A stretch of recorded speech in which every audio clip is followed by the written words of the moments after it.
I'm now at Friends School, and I've been there for the last 15 years.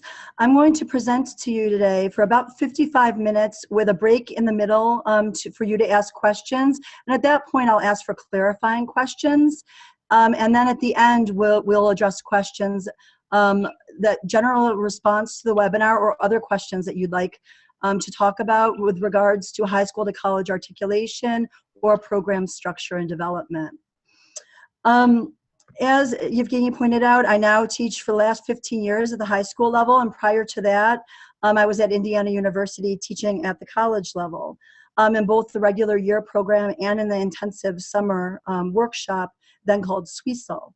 And this teaching experience at the post-secondary level prior to teaching at the pre-college level has undoubtedly influenced how I think about high school to college articulation. Particularly my attachment to building structural control of the language along with proficiency. Having said that, I don't believe that one can simply take a college program and teach it at the high school level successfully. High school learners of Russian are different, at least in the early stages, the first couple of years, from their post-secondary counterparts. And high school teaching and learning environments are more complicated and varied than post-secondary ones as well.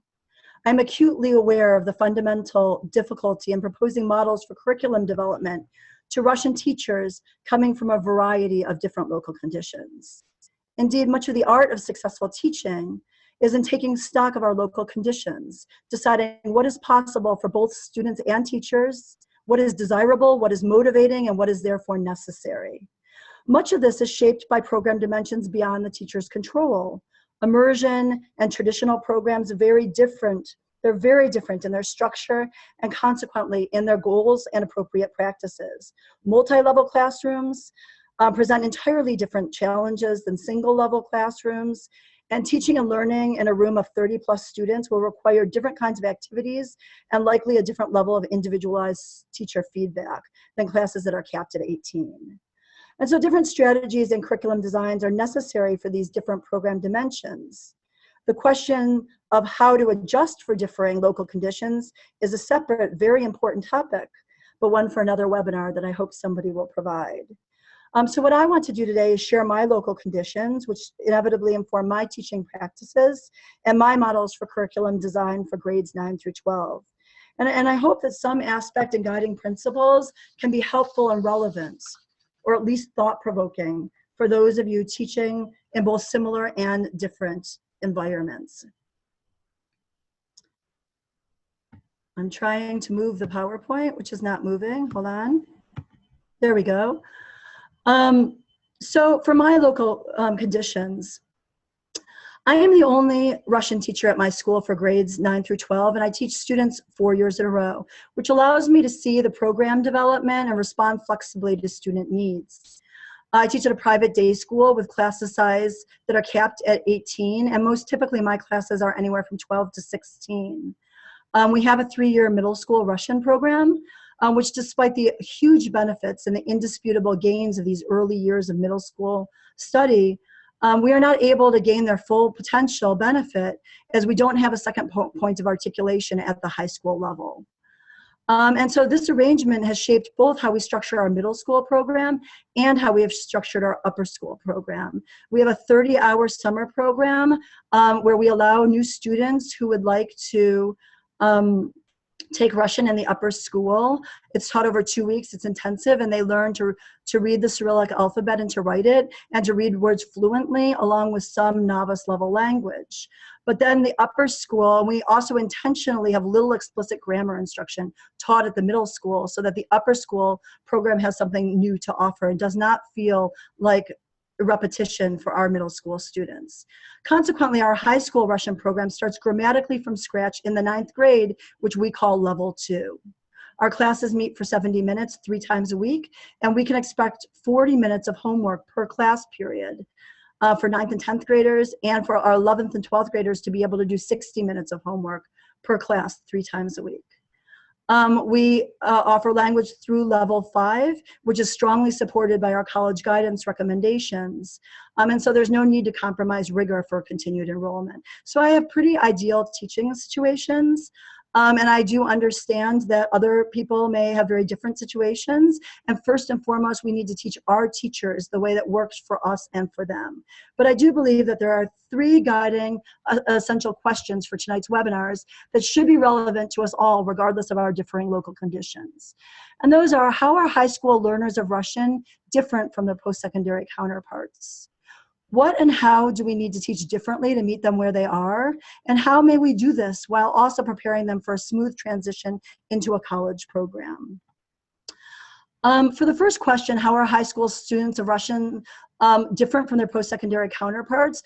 I will say first and foremost that our classes need to be accessible to everyone. There's no 2-week shopping where students can take a Russian class and decide it's too difficult and switch to something else. We need to be able to open our classroom and our arms to all of the students that are in our room and make sure that everyone can be successful, at least for the first few years of study, and preferably all the way through the program. High school freshmen are 14 years old, sometimes 15, and this means developmentally that there's a significant variety in their maturity level. Some are super disciplined, super focused, and have great attention to detail, while others not so much. And so we need to learn to handle that. They also may love learning language and love speaking in the classroom and love getting good grades, but they lack a true sense of purpose, genuine purpose and goals for learning the language. And so this is something that we need to impart to them, teach them what they're learning their language for, what opportunities exist for them. And also, I really believe that we should teach them about their language proficiency development so that when they become disheartened, they know where the light is at the end of the tunnel, where they're headed and how they'll get there, and that they can feel good about where they are at the current time.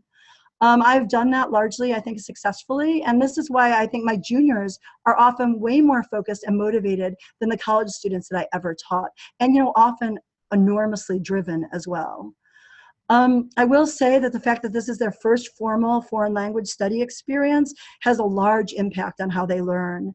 Many of them don't have the study skills necessary really for independent language study. Even on the level of how to do their homework. They're often listening to music, they have their book open, they have their chart next to it, and they're simply copying their forms from the chart into the book, into their exercise, without even, they realize it's a fill in the blank exercise, and they don't even need to read the entire sentence, which is, of course, not going to reap incredible benefits to them. If they even bother to open that textbook to begin with and not just write something in the blanks from memory. So teaching them to really focus on how to do their work well, how to make it a learning activity rather than simply a completion activity is something we need to do. They often, I was never told at the college level that I simply can't memorize these words. I don't know how to memorize vocabulary, despite the fact that we've used it a lot in class. And they are truly sincere in this. Also, the fact that it's their first formal foreign language study, it impacts their ability to intuit language structures. They don't think grammatically, and that needs to be trained. They don't have any concept of what agreement is, for example. The fact that adjectives need to agree with nouns and possessive pronouns need to agree as well. This is incredibly difficult for them frequently. Even after we've slowly taught and practiced ad nauseum things such as possessive pronouns, and explained it multiple times and had so many activities where they're using these correctly, I get comments, but I'm a girl. Why isn't my учебника моя? I'm the girl. And so explaining this grammar to them, often, they get it, but it takes longer, and it is necessary. They are not of our generation. They did not, what's that called when you take a sentence and you note every part of speech in the sentence, the function of each word within the sentence, diagramming a sentence, that's it. They never did that. So they don't know necessarily what a direct object is, and it takes them a really long time to find it. I've had to resort to the what is being verbed. What is being verbed? Find the verb. He sang a song. And what did he sing? The song. There's a direct object. So they don't naturally paradigm. If they did this, then our students would be coming up from the middle school level. They have said "Я люблю маму" for years, but they can't even use the verb "я люблю" often with a feminine object correctly. Sometimes the strongest students can with that particular verb, but if you take another verb and put it in that place, they're lost. And so they don't naturally paradigm. And so these are things that they need practice with. So how and what and how do we need to teach them differently to meet them where they are? We need to make sure that we are moving at a pace that they can all handle. We need to be fun and keep them actively involved, to keep the students who have more difficulty paying attention, who have a difficult time engaged. And largely, you know, these are developmental things. So a lot of these kids who have difficulty, by the time they're juniors, they wouldn't anymore. We don't want to lose them. We need to teach them how to study. We need to teach them to review every night, how to correctly do their homework, strategies for mastering vocabulary. And we need to monitor their daily work closely. And that presents an enormous difficulty for high school teachers because unlike our college counterparts, we have many, many more students. The idea of collecting homework every night and correcting it, that's just not something that can happen for us. And so how do we do this? And this is a point that I will return to in much more detail later. We need to help them to see structural patterns and to develop a sense of purpose in their learning and goals to get their buy-in. If we're going to ask them to do anything at home and to really focus on their learning, then we need to do this. And this all demands a slower, more deliberate, and much more explicit approach to grammar instruction, more repeated explanation, and significantly more practice. So should there be explicit grammar instruction? I will say definitely yes. Students can't become solid intermediate level students able to create with a language. Create with a language is the cliche used for intermediate level learners without this. They can't repeat. They can learn to repeat memorized information really well correctly, but they can't paradigm. And they cannot articulate into a college program without this. Unless anyone think that I'm attempting to turn back the clock 25 years, and take us back to the grammar translation approach, I'm going to say, be very clear that explicit grammar instruction must emerge out of a communicative framework, and instructors must make the development of language proficiency. That is what students are able to do using the language as the final goal post. There must be a balance and a constant interrelationship between a focus on building structural control and proficiency. So how can this be accomplished? Here are my general suggestions for curriculum design of a program.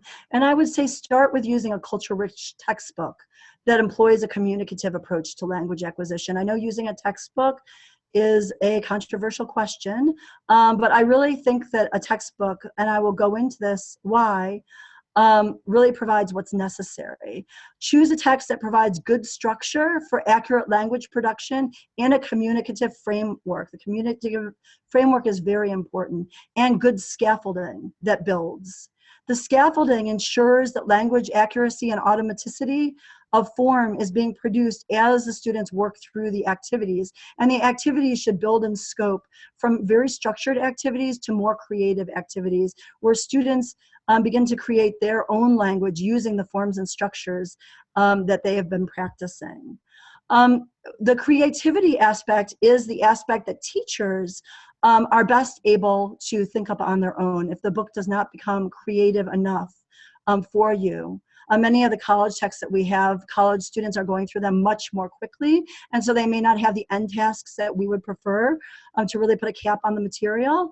But we can create those, but creating the scaffolding is much more difficult. And so I say teach target grammar within this communicative context. Teach and assess often across all communicative modes. And that is interpersonal, that is communication that happens between one or more people. Interpretive, how we understand information that comes at us, either when we read it or when we listen to it, with no assumption about handing any information back in the target language. Or presentational, which is exactly the opposite, how we present information, either in writing or speaking, with no expectation that we will be responding to questions. And these are the three main communicative modes. And I would say that what we have taught in the past is achievement, where we test them on their grammar, their verb forms, their case usage, on their vocabulary out of context. I think that it's really, really essential that we keep this as well, because these are the building blocks. Having these forms and knowing them are what makes it possible for students to communicate with accuracy, both interpersonally and presentationally. And so I would say keep that as a separate unit. In our department, I would say consider adjusting your grading standards to reflect the importance of balancing these modes, that they can actually communicate with the language in these three communicative modes. In our department, we did a review a number of years ago, and about 4 years ago, decided that we were going to change our grading standards, and we were going to attribute 25% to each one of these things: interpersonal, interpretive, and presentational speaking, or these communicative modes, and also 25% for achievement, so that we were clear with the students how they were doing on the building blocks. We also have a program where they are encouraged to do refresher courses over the summer if they do not have an 80% in the achievement category, because ultimately that's what makes it difficult for students to function at the higher levels if they do not have the achievement. But it is certainly not more important than being able to communicate in the language. I will say this is very challenging with novice students. How does a student learning language on the word level, particularly in the very beginning, create a presentational product? And that is a challenge.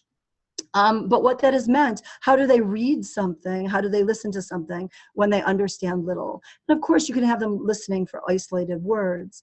But what my students have learned is that there's going to be many fewer assessments simply in the presentational and the interpretive categories.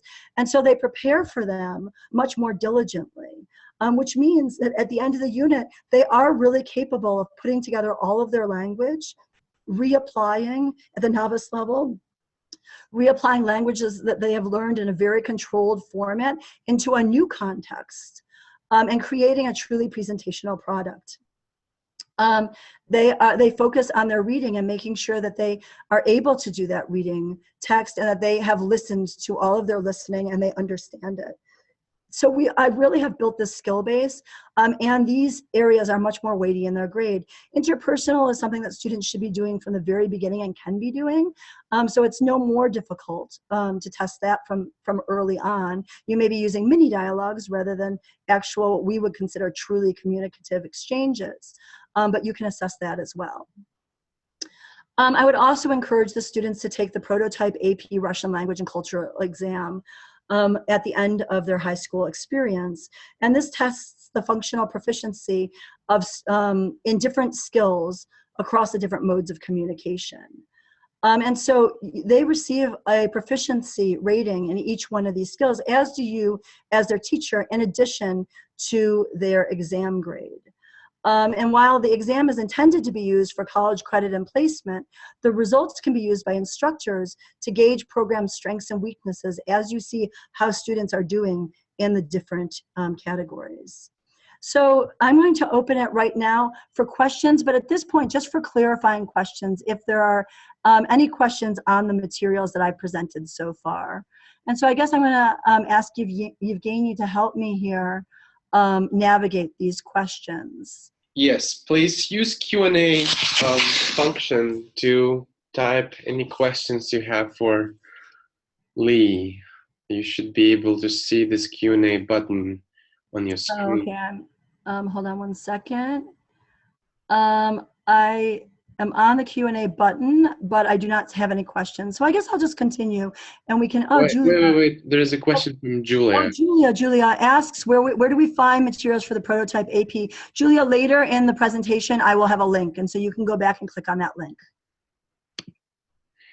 Okay, I guess any other questions?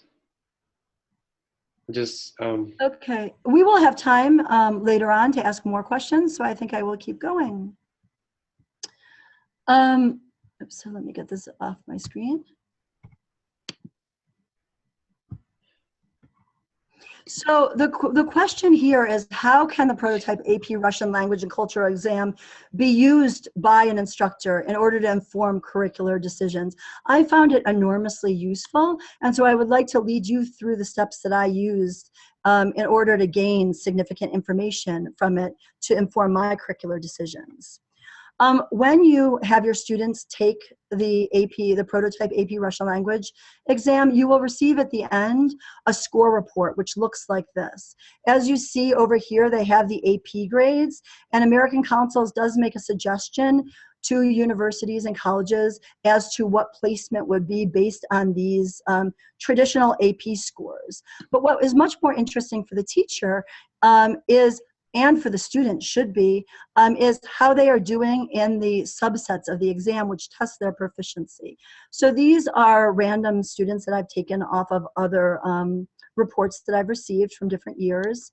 And as you can see, written across the top, you have reading proficiency and listening proficiency. Both of these are tested. The first one by students reading a reading test that is a proficiency-based reading test and answering some multiple choice questions, and they read a number of these. And the same thing is true of listening. They listen to real, authentic recordings and answer multiple choice questions. For the oral proficiency, which I think is very exciting, they do an actual modified oral proficiency interview over the phone. A traditional OPI is 45 minutes, and they do a shorter one that's modified for an expected proficiency level. They're capped at intermediate high for the pre-college students. And so for non-heritage speakers, these are 20-minute oral interviews along the pattern of an OPI and tested by OPI testers. And they're given proficiency rankings based on those standards as completed within a 20-minute window. The heritage speakers are given 30 minutes with the assumption that it might take longer. It is possible for students, it's not possible for students to score above an intermediate high, but occasionally they put an asterisk if they know that the student's proficiency level was above that, but it was impossible to test it within the framework. And then the fourth category is integrated tasks, and that's where they test the writing proficiency of the students through an integrated task experience. Students listen to either an oral stimulus and they respond in writing, or they read something and respond in writing. And so you can see that the scores are based on where students should place at the college level, and I will show you the recommendations later. But you can see, and they're based on how college students are performing, the variety of how college students are performing when placed into these levels, which of course is difficult because that varies from university to university, but this is based on numerous studies. But you can see that the proficiency scores that students receive do vary even within a score. And so for me, it is interesting to see how students do both individually, and I will say that it often resonates with how I feel, what I predict my students will do, as well as program strengths. If you look at the small set of scores, you will see that our oral proficiency tends to be about a subset higher than our reading proficiency. And so that is just something that I've noticed and drawn my own conclusions about. So moving forward, how have the prototype AP results served me over the years? They've served me by reinforcing the habit of thinking of language development in terms of proficiency development in a variety of skills, by providing an objective set of assessment standards by which to evaluate and reflect on program strengths and weaknesses, and by reinforcing the need to consider the balance of different skills at different points. We all have certain things we love to do, we love to teach to, and certain things that we don't. And so having this objective set of assessments to allow you to know where your strengths are and where your weaknesses is a really good mirror, at least for me, on the teaching and learning that's happening in my classroom. They can drive curriculum development, as they have with me frequently, to support growth in a needed skill. I've frequently realized that I need to do more authentic reading or listening. And they can be used as a measure by which to gauge progress in curriculum development. Because I receive these scores every year, after I make an adjustment, I receive a new set of scores, and I do every year. And so I can therefore see how I am doing set against my own goals. And I've really appreciated, it's not the point of the AP exam, but I have really appreciated this as a teacher. And so that this is more clear, I'm going to take you through a little anecdote of when this was particularly necessary for me. As Evgeny pointed out, I came to Friends School in 2002, and when I did so, I inherited a very small program. There were actually 23 students in the program at that point. And so classes were very, very small, and by and large, the students were exceptional. They were very high performing students. And so what I did is I basically took the college program that I had been teaching and taught it at half the speed, and that was my plan. And it actually worked really successfully for a number of years when I had very small classrooms. And the, as one might say, although I don't necessarily believe this, the cream of the crop. However, obviously we needed to raise enrollments, and we did so. And so, a couple of years later, I started to enjoy much larger classes, which was great for the program. And classes kind of quickly got up to about 14 students, 13, 14 students, maybe 12. That was not a small number of students for the independent school that I work in. And so what happened is I continued that approach for a number of years. And what would happen is about 3 or 4 of them would drop, and I would continue on with the cream of the crop, or at least the middle students who had gotten with the program. And I didn't necessarily see a huge problem in that at the time, although I do now. What as often happens, it is our mistakes that teach us the most. And I was offered a challenge with the freshman class of 2008. And that class was 9. Things vary, and so that was very small, and I realized, I need to keep all of these students. And so I was particularly attentive to working with them. This group also, and all groups are different, but this group also had a great variety. There was some difference in learning, but significantly a great difference in motivational levels. And so I struggled with them. What I did, ended up doing was adjusting to them. I thought I was monitoring their work. They were doing their work on a daily basis. I was checking it for completion, as I always had. I've always said you need to do a good faith effort. If you complete your work fully with a good faith effort, you'll receive a 5 on your homework. If you do more than half of it, because I want to encourage them, if they did it in their study hall but couldn't finish, they'll receive a 3. They're told that that's 60%. And there's always a need for a good faith effort. I need to glance at it and think that they followed the directions and they've made an attempt. And if they've done less than half, they get a 0. And so this class was doing their homework. So I didn't necessarily notice that anything was wrong, but what happened was, what I think we often happens to us, is that the students get 3 years in and suddenly we're stalled. I can't get them to move forward because they forgot so much of what was supposed to happen freshman and sophomore year. They hadn't built the language. And so this taught me very valuable things. I learned that I wasn't really holding them responsible for their daily mastery of material. I thought I was, but I really wasn't. And so consequently, we kept having to move backwards. I would teach something where the thing that I wanted to teach them was too hard. And I felt that we simply couldn't progress forward. And indeed, when I got the AP results, they reinforced exactly what I was feeling. And in the 10 years that I have done this exam with, I think about 88 students, we have had mostly 4s and 5s. We've had a total of 15 prototype AP scores of 3, and 6 of them were from this particular class, in a class of 9.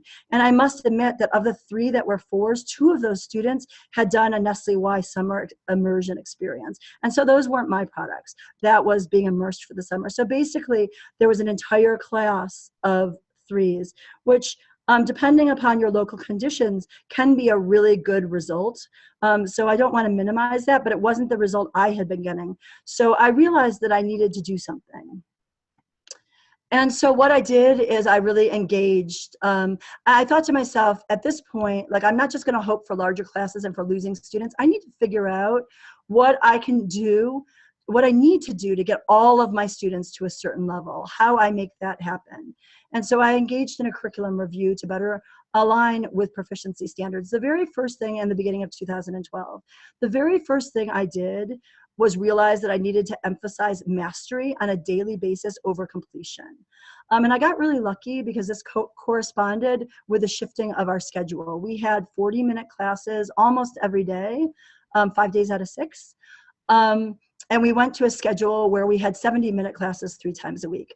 And of course, we were all horrified by that possibility. How can you teach anyone foreign language, only see them 3 times a week? But what at least has worked for me is that this has been a much better situation.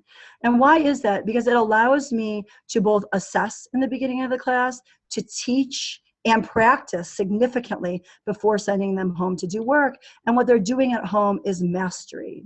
I no longer give any credit just for completing homework. When they have a homework assignment that's not a creative task, that's simply to review the work that we've been doing in class, or to do, for example, work in a workbook that corresponds with that reapplies the principles that we have been working with in class, I give them the key ahead of time. And I say, I don't care if you write it out. My suggestion is that you write it out, that you use the method we did. And I do give them credit for doing their homework as freshmen, because freshmen, I'm teaching them how to do their homework, how to correct their homework, how to learn from correcting their homework. I start this emphasis on mastery beginning sophomore year, and I tell them they're not getting credit anymore. They're getting credit for making sure that they have learned the material. I allow them to ask questions for as long as they want in the beginning of the class, and that usually lasts about 2 minutes. And then I give them what I call a 5-point quiz that has 6 questions on it. They can get one wrong and get 100. And this is not asking them to reapply anything. It's simply giving them a selection of the questions in their homework. I write them right on the board. I give it to them. We do it quickly. We go over it right then, and they get their score. And that is how they get their achievement for the day. In addition to questions that are asked in the workbook, or grammar forms that happen to come up within the context of whatever sentence they've written this in, they are required to know every word that they come in contact with from Russian into English.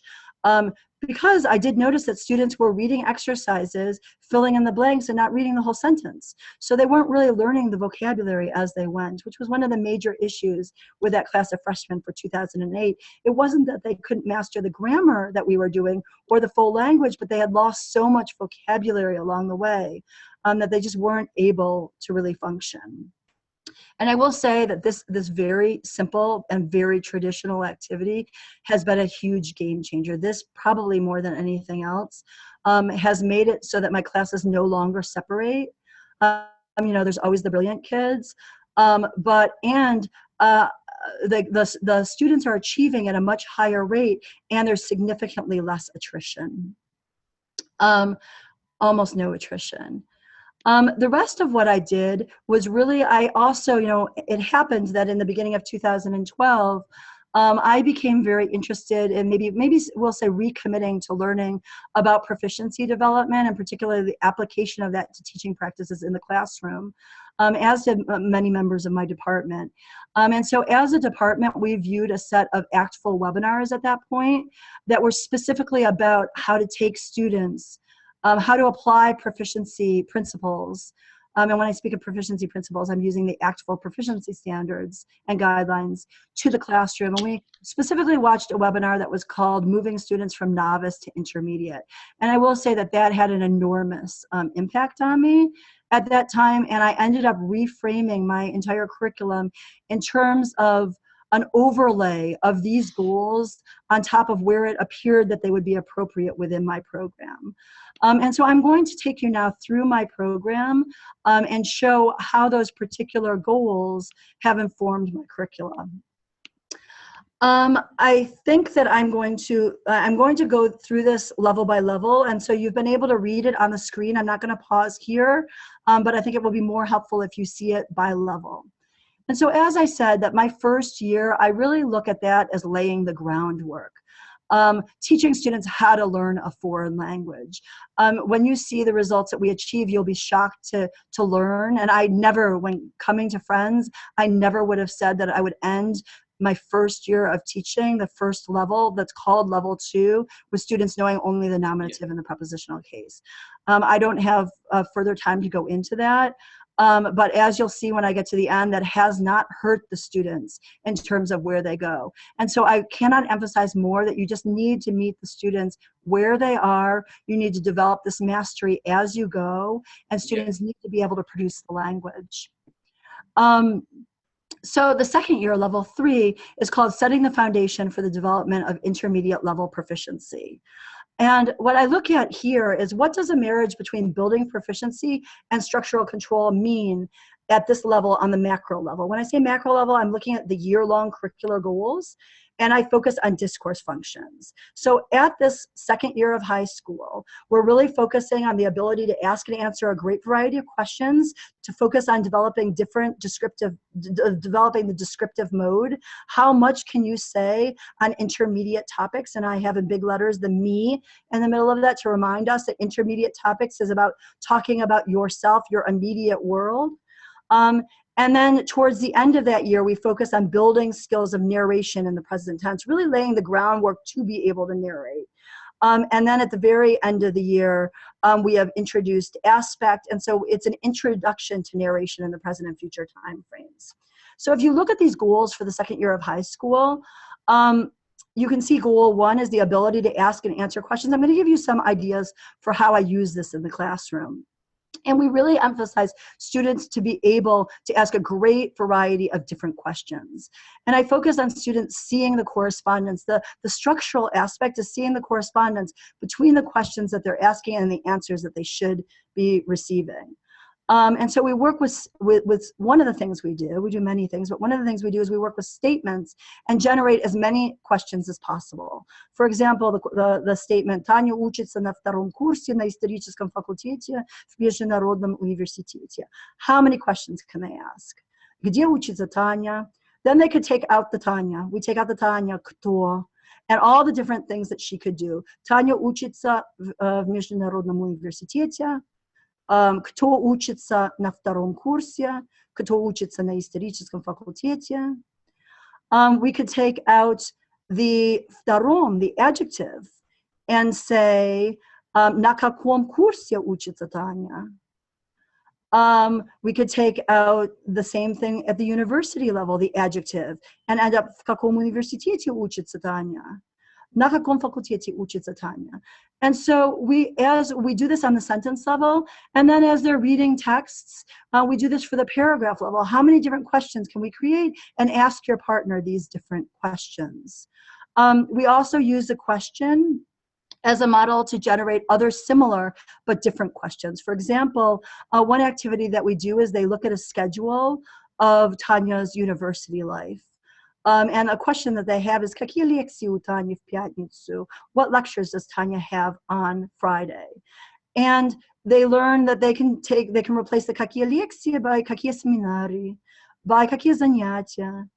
The в пятницу can be replaced by any of the other days of the week. I ask them to first form as many different kinds of questions as I can, not ones that are iterative of another question, but to form as many as they can and to put them all in a Google Doc that we share. It's a collaborative workspace.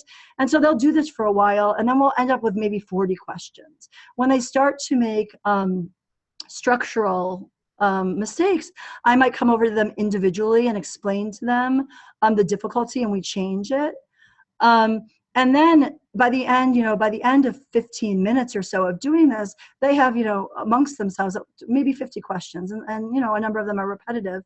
And then I simply tell them that for homework tomorrow, they're going to get to keep their schedule, of Tanya's schedule, and that they should practice at home these questions and answering them, and seeing the connection between the question and the answer so that they can answer them grammatically correctly.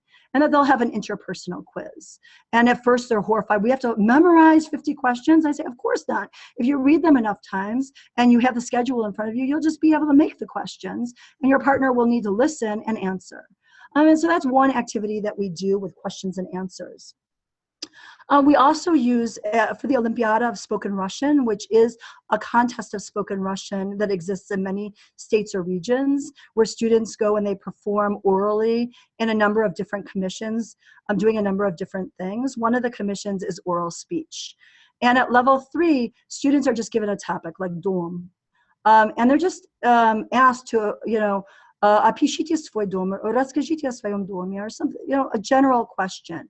I have taken those general topics and built them out by the questions that my students would be capable of answering. And so I'm not going to read the questions to you, but you can see all of the questions. And if you look at number 7 and 8, подробно опишите вашу любимую комнату, подробно опишите район, в котором вы живете. You can see we emphasize with the students, I want you to use as much language as you can. At this point, the students have learned to describe their room with prepositions of location. They can use sleva, sprava, naprotiv. And so they are able, I tell them that when you're doing something podrobna at this age, at this level, you're adding adjectives. And so by the end, the students have really created string of sentence paragraphs, lots of language on individual topics. So the Olympiada requires them to do this on maybe 10 different topics. Dom, семья, о себе, школа, house, school, home. And so you can imagine that if students are writing compositions on all of these different things, they are developing a lot of intermediate me language.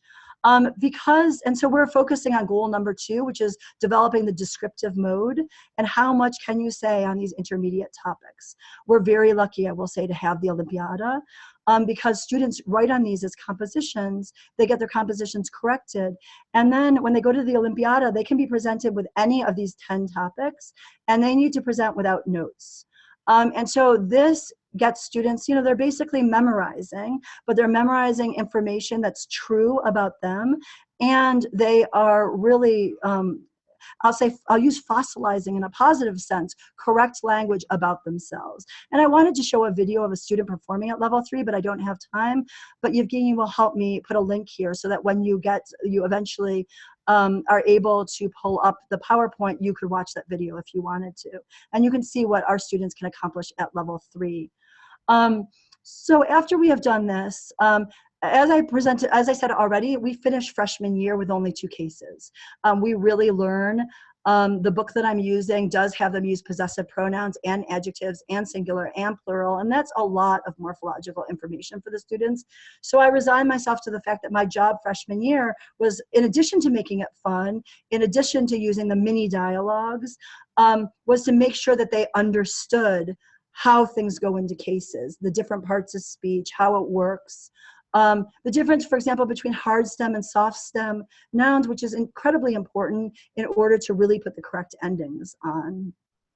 And so what happens in the beginning of level 3 is they become assaulted with cases. They get the genitive case, then they get the accusative case, they get the dative case, and then I also teach them the instrumental case at that point because the topic that we're doing, food, lends itself to that. And with the book I'm using, I wouldn't have it. We wouldn't get it for a long time if I didn't do that. So the students at this time are wonderful with their cases. Every time they have just 1 case at a time. But you know what frequently happens, they get it, we practice it with a lot, they produce wonderful speech on it, we move to the next one in a new context, and then everything, you know, wants to be in that case. And so what is great at this point is we're halfway through unit 6 of the book I use, which is Live from Russia. And so that has a very engaging, the students love the video. And so we go back now, and at this point we can narrate. We now have the cases to be able to form sentences. And we go back and we narrate these videos from unit 2 through unit 6, all in the present tense. I've always done this at this point. Maybe I haven't actually gone back necessarily, but I always ended my unit, even at the college level, with students retelling what we call piriskaz, the video episode. But what would happen is students would do that. You know, some students would do a beautiful job. A lot of students, I would get an inability to translate direct discourse into indirect discourse. That means move from the dialogue to the narration. So I would get a lot of Kevin сказал quotes. Tanya ответила quotes. Actually, we're using the present tense. So Kevin говорит, и Tanya отвечает, and then quotes. And so they weren't really learning to narrate. So of course I learned to do as a pre-writing activity to go through this grammar ahead of time before they handed it in, but still only half of them actually could apply this. So what I did is this is the only time in the level 3 curriculum where they get credit for doing their work. And so they go home and they write this at home, but I don't correct it. They bring it, I glance at it, I make sure it's a good faith effort, and then we project from my computer onto our screen, and we do a collective chain stories. And I will say this is another one of these key moments that really moved my class forward. We go around the room, and sometimes out of order, so they don't know when they'll get called on. and we recreate the story, and they have their notes. And at this point, we can create narrating not as something that they've created, they've made mistakes, I've corrected, they haven't looked at the corrections and they haven't improved, which is what was happening, but it's something where we're actually learning from our mistakes as we go. And really, I will say it's really rough for the first one, for Unit 2. And actually, I think I start with Unit 6 because that's what's most familiar in terms of vocabulary, and it's quite rough. And we approach all of those issues of how to move direct discourse into indirect discourse. And it also allows them, at this point, they're creating, without the structure of questions, they are creating sentences with all of the cases.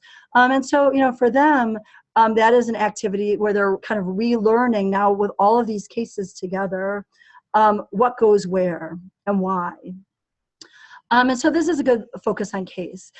It is amazing when we do this for units 2 through 6, by the end, how quickly this is going. And then everyone in the class has really learned to do this. And I've also saved myself the very painful correction process of feeling frustrated that I didn't remember to teach them something prior to having them write it. At the end of Unit 6, we, after we've done this, and we do it just in the present tense, after I teach aspect, and then students learn, you know, they learn in the book in very controlled formats where they don't really need to make effectual choices.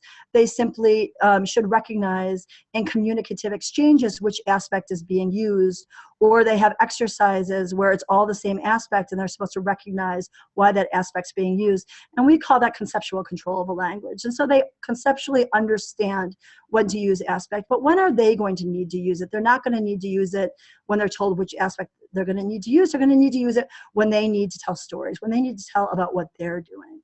And so we then go back through these narratives that we've created, that they really understand the language through, and we transpose them into the present and or into the future and the past time frames. And I say time frames because it's not all the past and the future tense. And so they understand those nuances as well in the context of storytelling, and in the context of saying what characters did and said to one another. And these are highly frequently met structures when you need to talk about yourself.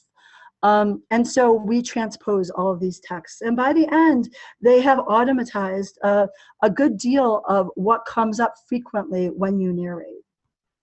And so I spent so much time on level 3, because I will say that level 3, and I'm going to go through level 4 and 5 much more quickly, but level 3 is the make or break level. If we do it right at level 3, we keep the whole class together, and then the sky's the limit. It's really just building vocabulary, building their ability to do these things, and they have the skills to do this without the amount of structure that they had at level 3. I'm sure at this point, you're asking how much English can be spoken in the classroom. I mean, ACFL recommends 90% in the target language. And I'm just going to come right out and admit that through this second year of instruction, I do not even come close to that. I probably speak only 60% of the time in Russian. Russian, it's not, they really need to understand these structures. They need to be able to ask questions. And it's not efficient to use Russian. They can't understand me. And you can't deal with anything on the level of nuance. If I were to do that. And these are structures that don't exist in English for them. And there are no cognates in Russian. So there's numerous reasons why this simply doesn't work, in my opinion. I will acknowledge that there are other ways to do this. One can flip the classroom. You can provide videos with grammar explanations and require them to do it that way and practice more in the classroom. I have the gift of time. What I really like is that students often need to work it out with me. And so I will say that I have stolen from a colleague at Brandeis, Irina Dubinina. She's created wonderful flipped classroom model with videos that use the exact same book I have. And I have used those videos, and they are particularly great when a student at a higher level continues to make mistakes with a certain case, and I can direct them to a video and require them to watch it. And so I've used it in that way. But I'm also want to just say that I think we're asking the wrong question here. I think that we're focusing on the wrong person in the room. I think what we should be asking is not how much Russian do the students speak during class, or I think we should be asking how much Russian do the students speak during class. And the answer to that in my class is usually about 80%. It's most important to have a student speaking, not a student listening classroom. So while I speak more, I would say about 80% of the time students are speaking in the class. I'm going to very, very quickly go through the advanced levels, and then I'm going to open this for questions about my program, or just general questions that you have about curriculum development. After the third year of high school, we have level 4, and that is when we build solid intermediate level proficiency and beyond, I say, because some students do go beyond it already even at this level. The year-long goals are all about providing increased opportunities to create with a language. They need writing prompts that require storytelling and reflection, and elaboration is the buzzword of the year. Here the question is, what is the balance between structure and creativity? The structure gives way at the sentence level. They know how to do that. They can independently create sentences. And so now model texts serve to ground the students. So I require the integration of communicative modes at this point. So we use interpretive reading to do presentational writing. And a few examples are, we will read a movie festival review, which actually is the reading in, I think, chapter 7 of the book that I use. And I have the students highlight useful vocabulary that they would like to do when they write on their favorite film.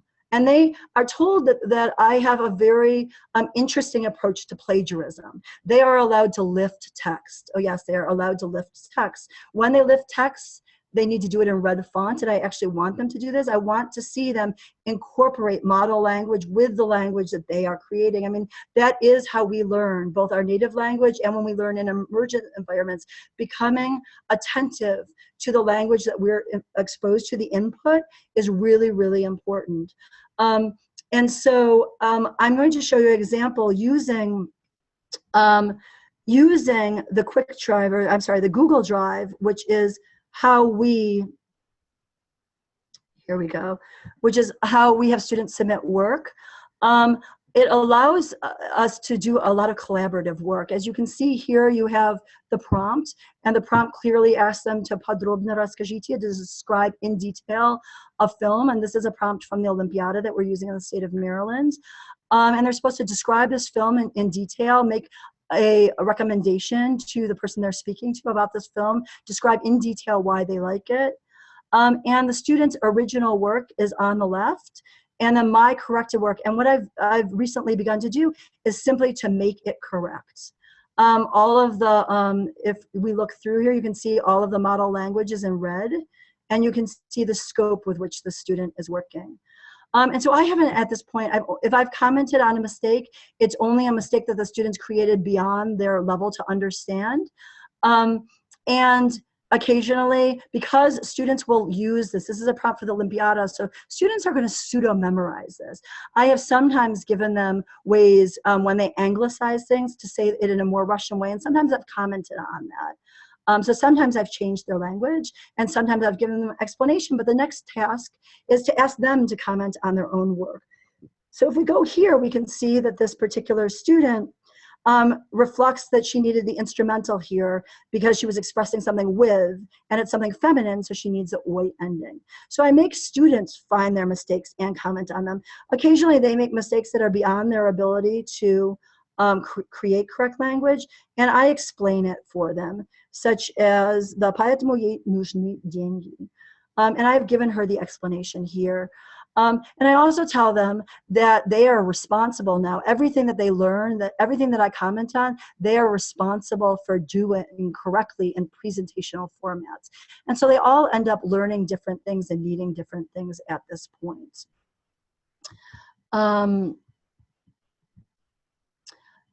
Okay, I'm trying to get back to my PowerPoint here.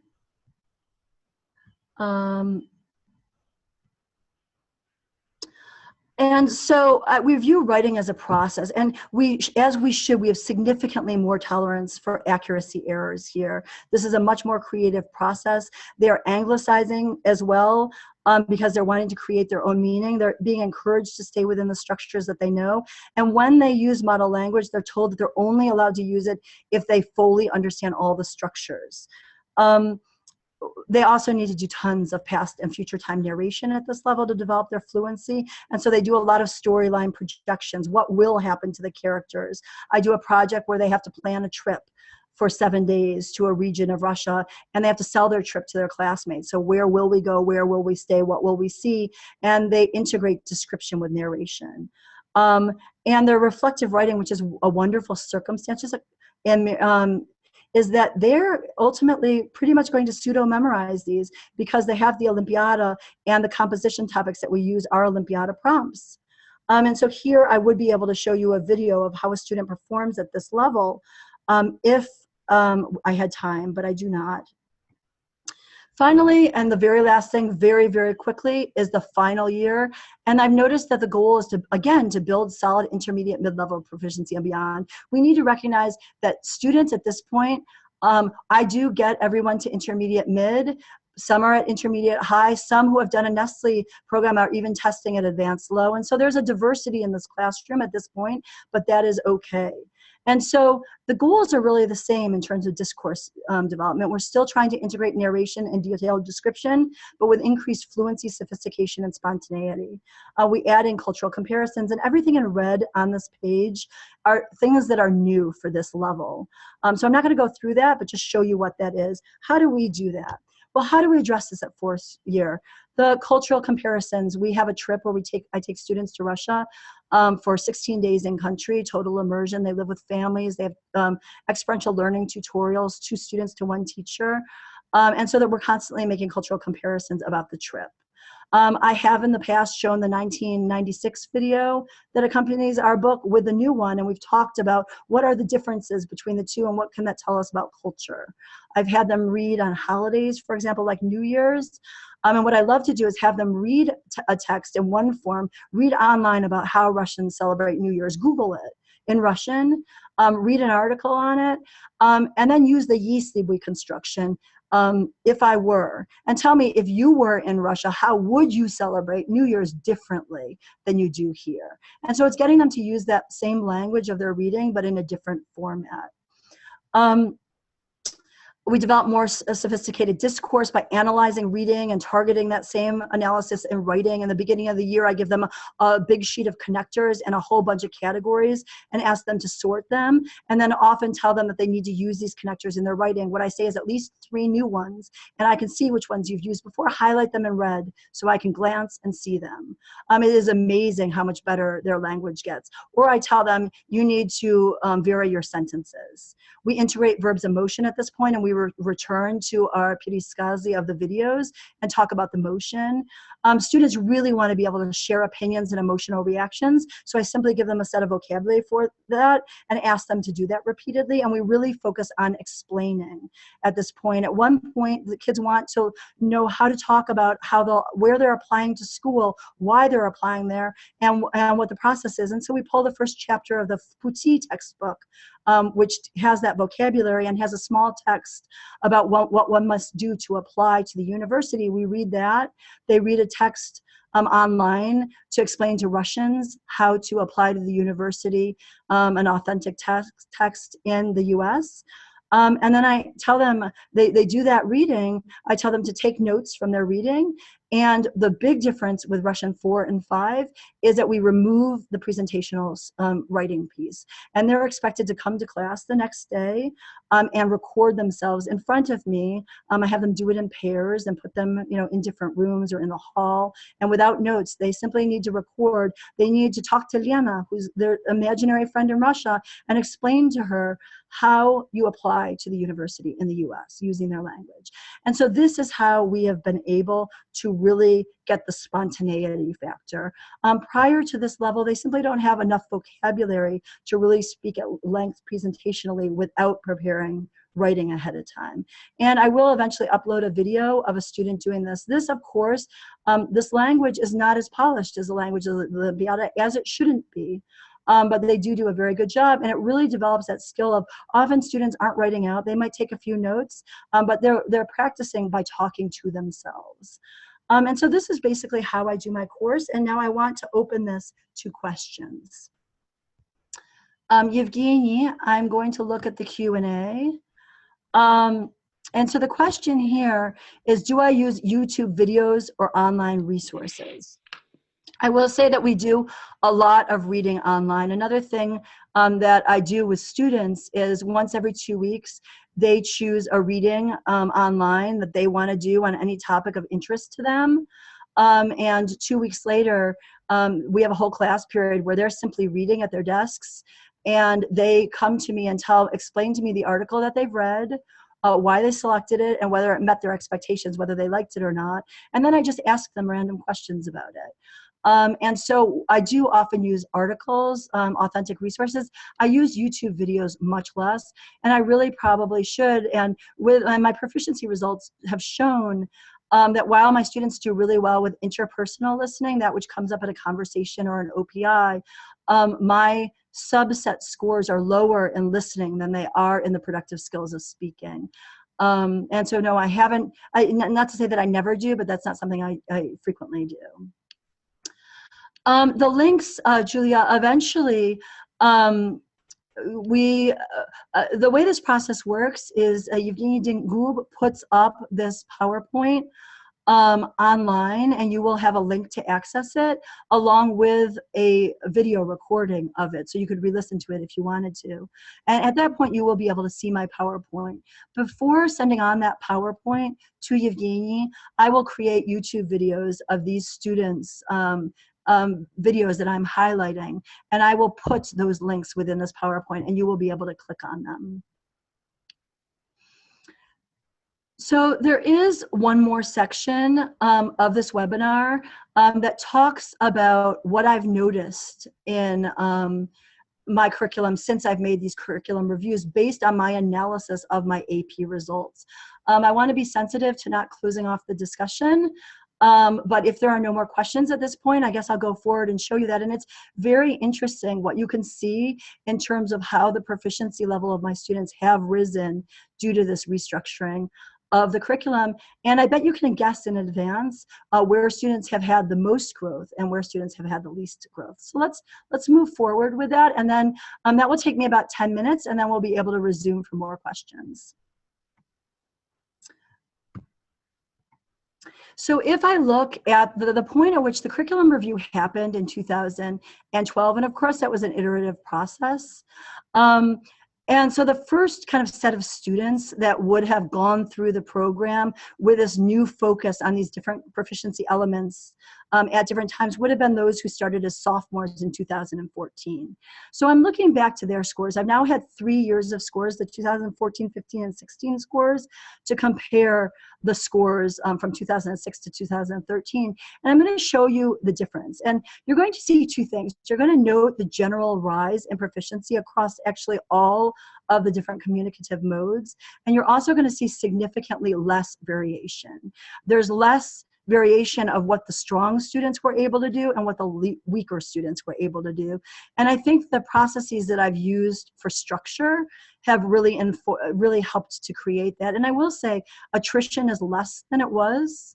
And we have fewer students who have been lucky enough to be able to attend a Nestle National Security Language Initiative for Youth summer program. So there are even fewer students in the second group who have benefited from Russian outside of my program.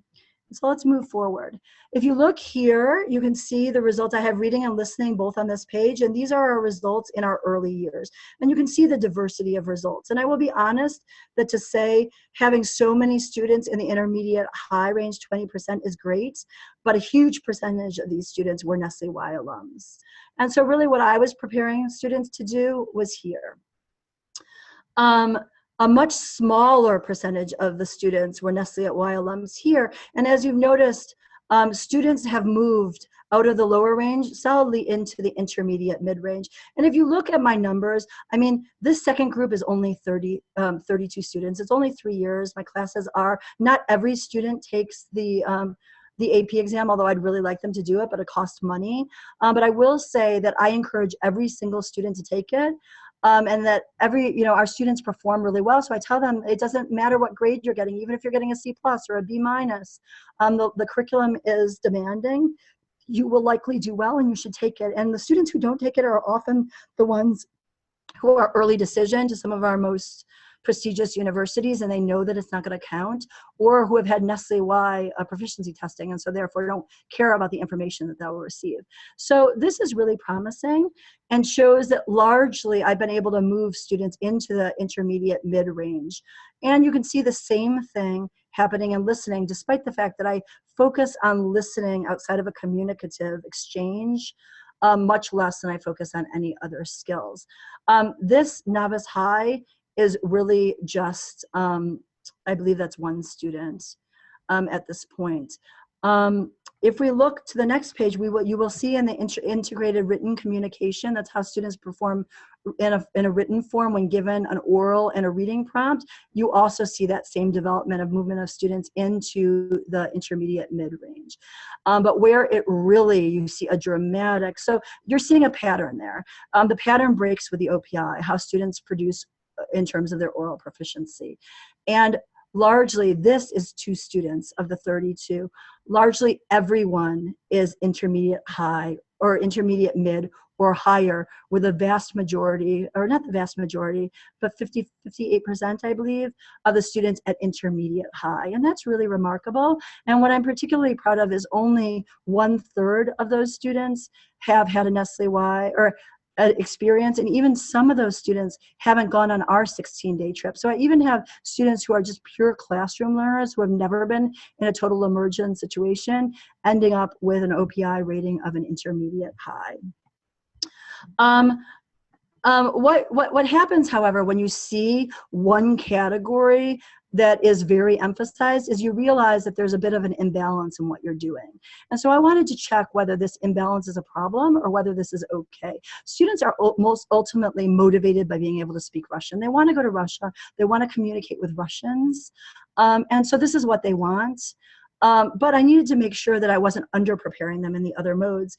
And so what I did is I looked to an article that Camelot Marshall published on the reliability and the validity of the AP exam. And it was an evaluation of it based on scores that American councils had collected for their summer and year-long programs. And they had looked, I mean, you can see their enormous numbers here. They had looked at, they do proficiency testing pre-program and post-program, and so they were looking at the results of proficiency prior to these programs after 4 semesters of college Russian and after 6 semesters. And this is what they were finding, that their students, in terms of speaking proficiency, were clumping in the intermediate, low, intermediate, mid-range. And remarkably, this wasn't really increasing even after 6 semesters, which I remind you, after 4 semesters is entrance into 3rd year. And this is what I, in my program, I'm interested in, is entrance into 3rd year. But it's not even remarkably changing with entrance into 4th year. And why I think that is at the university level, there is such a dash to get through morphology that we don't have time to practice with them.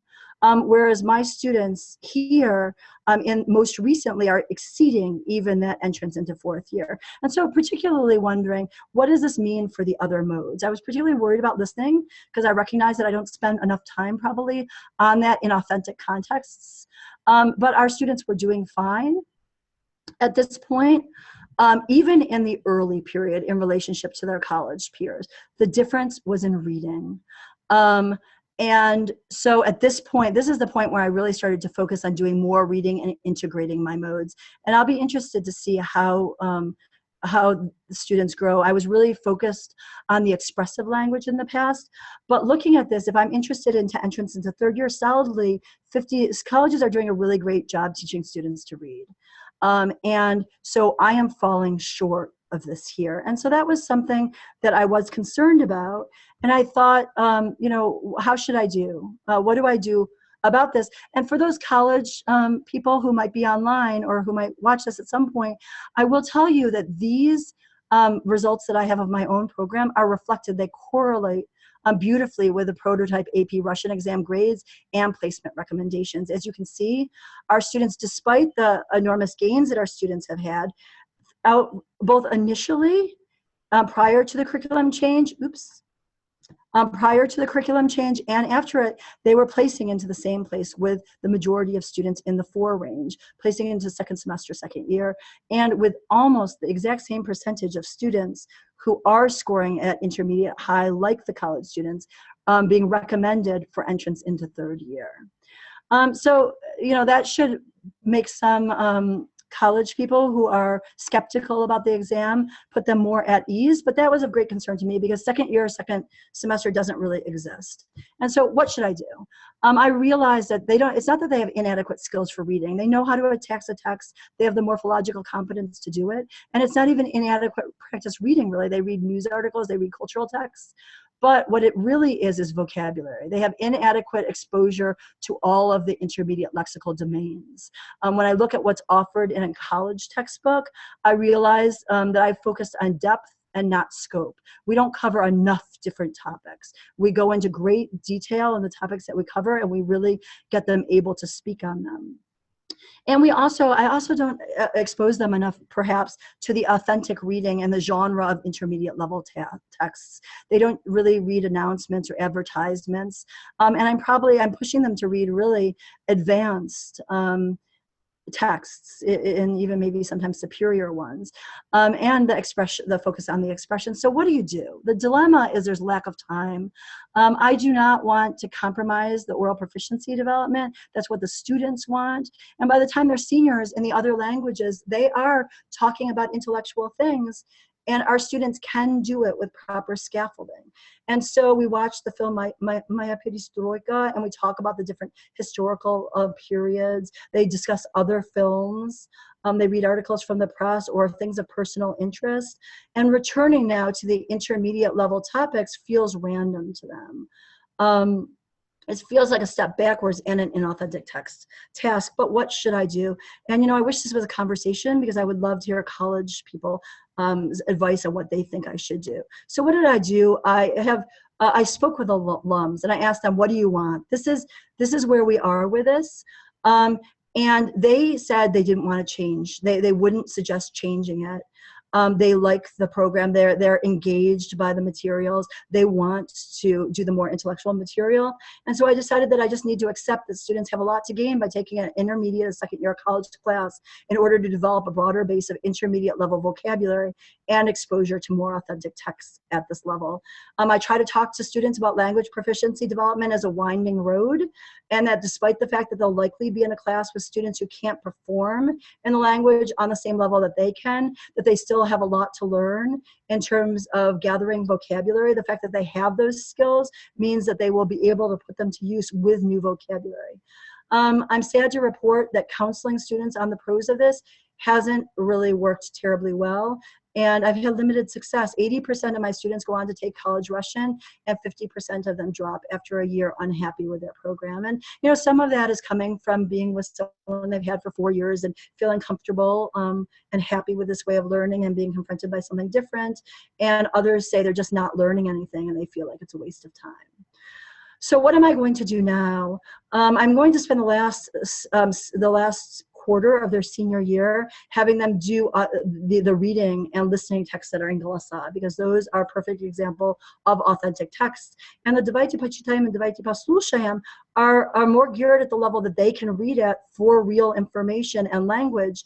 And they're going to go through that and then look for things online. And, you know, it's hard to teach second semester seniors. They need to be motivated. And so I think at this point, they will be able to pick up this language in this context. And I'm really excited to see what the result is.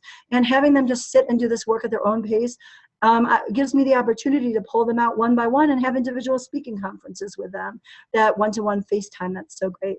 And so I want to just end quickly with some suggestions for college teachers and for university professors. And first, for college teachers, teach high school students. Don't try to teach college students, but be aware of the content covered by college students and try to incorporate that content into your program in dynamic and exciting ways that meet your local conditions, not my conditions, but your conditions. Know the current textbooks. Although proficiency is not about teaching to a textbook, the textbooks have been created to develop student proficiency gains. So know what they are. You'll also know what the students in college will have, who your students will be studying with. And whether they articulate well also has something to do with their comfort level. If their background is so entirely different, they're unlikely to feel comfortable studying alongside of the students, even if their proficiency is the same. I would say use a textbook, take major excursions from the textbook. We pre-college teachers are so lucky to have the privilege of time. It was a race through morphology when I did it at the college level, and textbooks provide balance and skill development and modes of communication. They balance structural control and proficiency, and they provide scaffolding, spiraling, and model language. Participate in the Olympiada in your state or region, and really focus on language development for performance. We're really lucky that we have an authentic way to force students to memorize language, because that would be a boring task. And I can tell you that the students will say that preparing for the Olympiada more than anything prepared them to talk about themselves. Learn about the prototype AP exam. All the information is here in the link. And use your language proficiency subset scores for feedback and curricular design and revision. Don't become disheartened if they don't do well. It is a process for you as much as for the students. And then you'll be able to decide. So, I originally decided I didn't want to fix the reading. I was okay with it. That's what the alum said. They're like, be okay with it. It is okay. And only because more of them are dropping college Russian have I found another solution. Use this for yourself. To college people, I say, please increase your awareness of the exam and trust in its validity and reliability for college placement purposes. Camelot Marshall has written 2 articles that attest to the validity and reliability, and as you can see in my scores, they have beautifully predicted. And I will say that my students, it's even a conservative. My students frequently think that college Russian for the first year is easy, even if they're at the 3rd year level. And so I would trust that it works. Review, if you have any doubts, ask the students to see their report, that you're really interested in looking at their subsets, the proficiency scores that they get in the various subsets of the exam, in order to better understand their strengths and weaknesses. That would be good for you to know anyway, even if you're going to place them high. Do proficiency testing in your own department to understand where your own students are and where pre-college students fit in.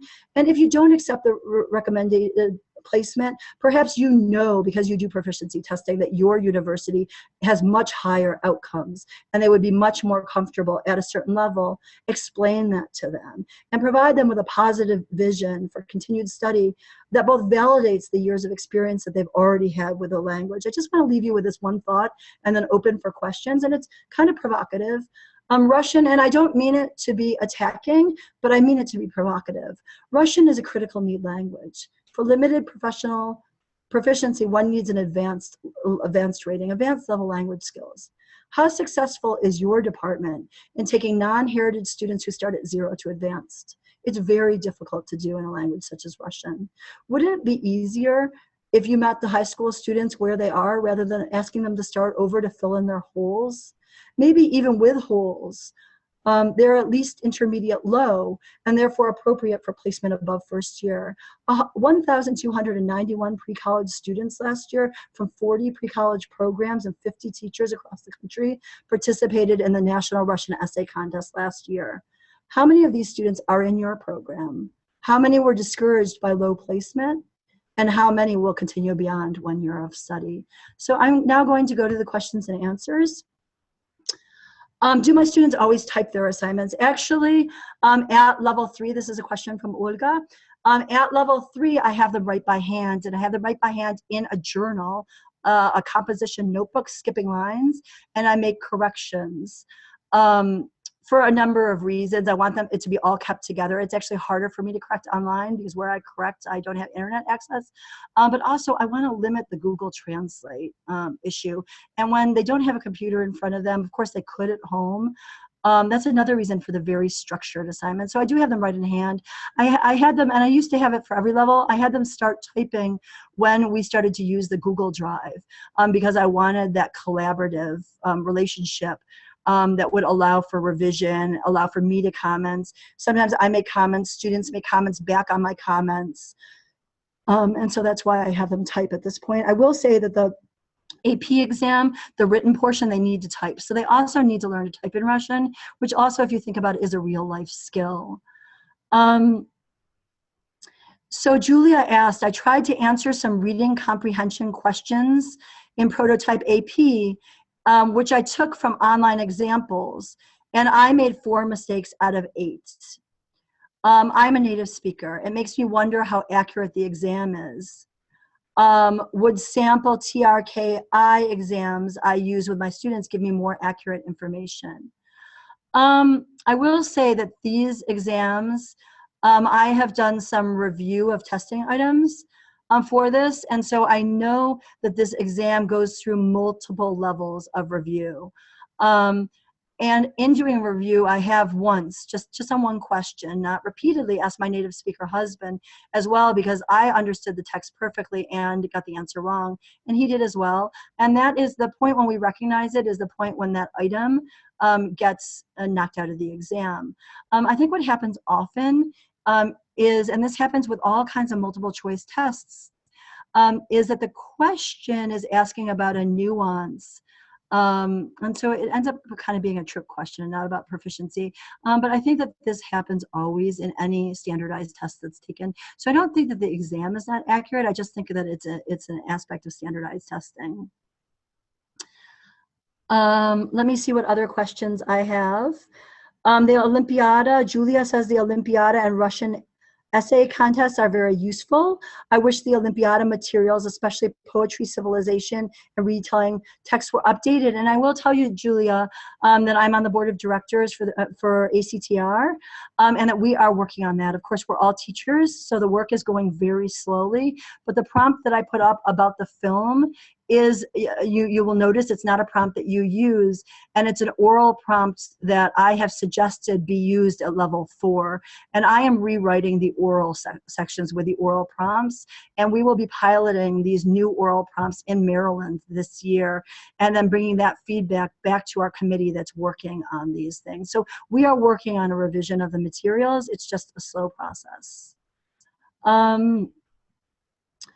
Another person said, hi, thank you. Why do I use Live from Moscow? We're starting a brand new program next year, and I'm a former college instructor of Russian, now teaching high school math, and I have a native speaker colleague also interested. If we invest in Live from Moscow, we'll be stuck with it for at least several years.